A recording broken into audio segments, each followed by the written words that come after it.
I've always thought that I didn't want to persuade anyone who wasn't receptive to the idea of the society in appreciation of clouds. In reality, I don't want to make anyone like the clouds. If you don't like the clouds, then that's fine. That I don't care. I just like them. I like the way that they stimulate the imagination, and I think that there are lots of things we can benefit from watching the clouds and from stopping what we're doing, the running around that we're doing, the stress of day-to-day life.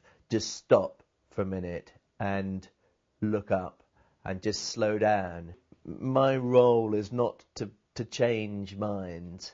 It's just to remind people and to help people remember something that they knew when they were little children, which is that clouds are interesting and clouds are fun to watch and clouds are beautiful. They knew that, but they forgot it when they became adults. It's just to remind them what they knew before.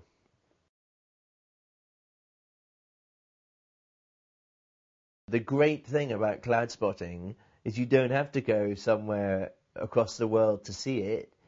It happens over your head.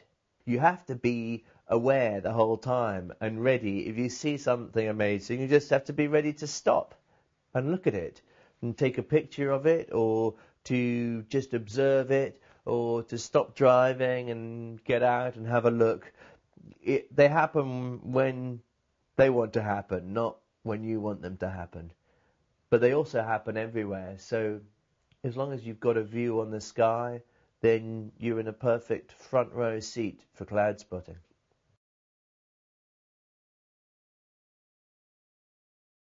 Yeah, in the short term, in the immediate terms, man has a bigger problem than the climate.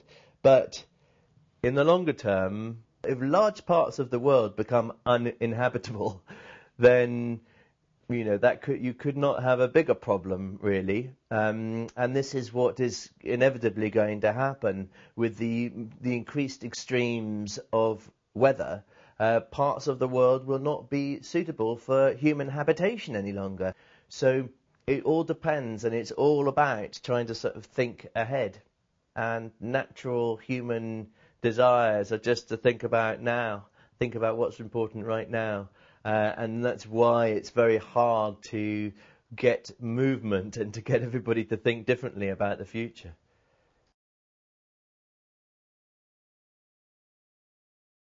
The major changes have happened since the Industrial Revolution, and that's not about globalization, that's about industrial production. Globalization is just the inevitable change. The problem is really the industrialization and the amount of dependence we have on fossil fuels, and that's really what's been changing. The important thing to remember is that we are creatures of the atmosphere.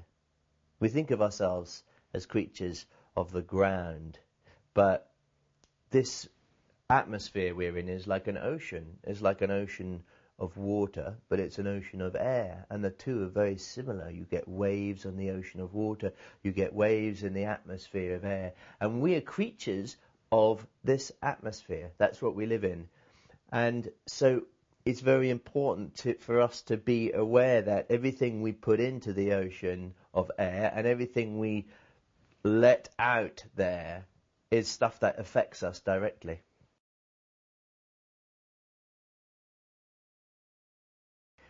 Well, I think it's not just possible. I think it's essential to look at the role that clouds play in our climate and our changing climate, because they play not only a very important role in the temperatures of the planet, they also play an unpredictable role.